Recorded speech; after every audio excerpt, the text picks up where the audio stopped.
আসসালামু আলাইকুম বিসমিল্লাহির রহমানির রহিম। Welcome to our channel Arabic learning home. আমরা আরবি হরফ পরিচিতি পড়ছিলাম। আগে 3টি পর্ব পড়ানো হয়েছে। যারা ওই পর্বগুলো করেননি তারা করে আসলে আপনাদের জন্য আরও সহজ হবে। আশা করি আরও সুন্দর করে বুঝতে পারবেন। আমরা শুরু করার আগে একবার রিভিশন দিয়ে নেব। আলিফ এই হরফে কোনো টান হবে না। বা এক আলিফ টান হবে। তা এখানেও এক আলিফ টান হবে। সা এক আলিফ টান। জিম 4 আলিফ টান। হা এক আলিফ টান। খ এখানেও এক আলিফ টান। আমরা এই পর্যন্ত পড়েছিলাম। এরপরের এখান থেকে আজকে শুরু করব। আগের ক্লাসে একটা বিষয় বলতে ভুলে গিয়েছিলাম।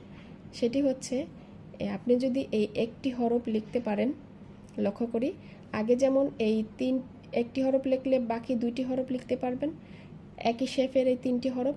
এখানেও কিন্তু এই 3টি হরফ একই শেফের, একটা লিখতে পারলে কিন্তু বাকি 2টা লেখা যাবে।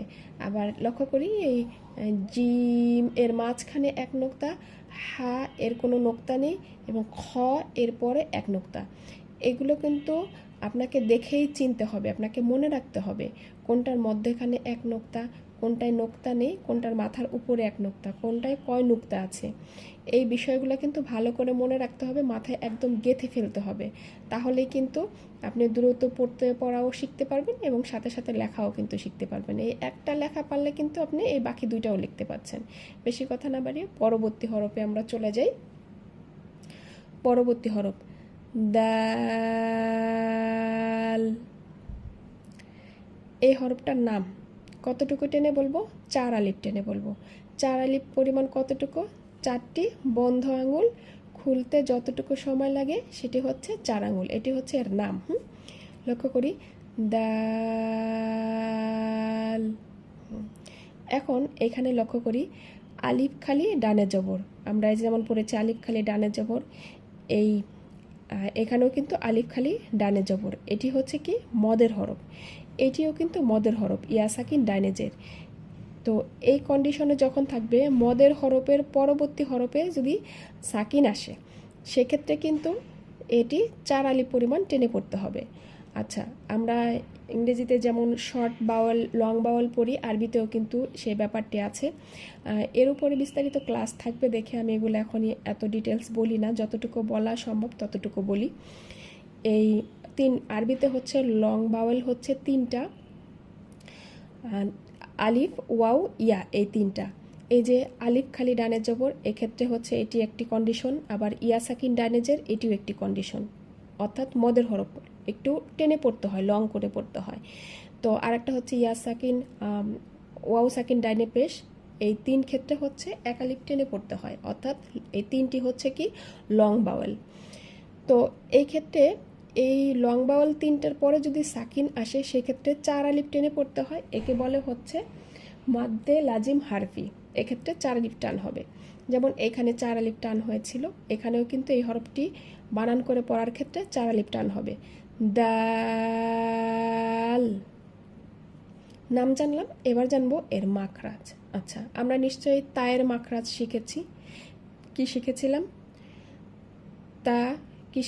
তায়ের মাখরাজ জিহবার আগা উপরের সামনের 2 দাঁতের গোড়ার সাথে লাগাইয়া তা উচ্চারিত হবে পাতলা করে। এটির মাখরাজও ওই একই স্থান। জিহবার আগা সামনের উপরের 2 দাঁতের গোড়ার সাথে লাগাইয়া দাল।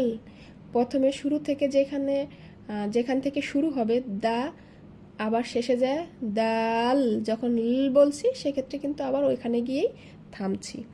লক্ষ্য করি দাল। নাম জানলাম, এর মাখরাজ জানলাম। এবার আসি এটি কোন ধরনের হরফ, মোটা হরফ নাকি পাতলা হরফ? এটি পাতলা হরফ।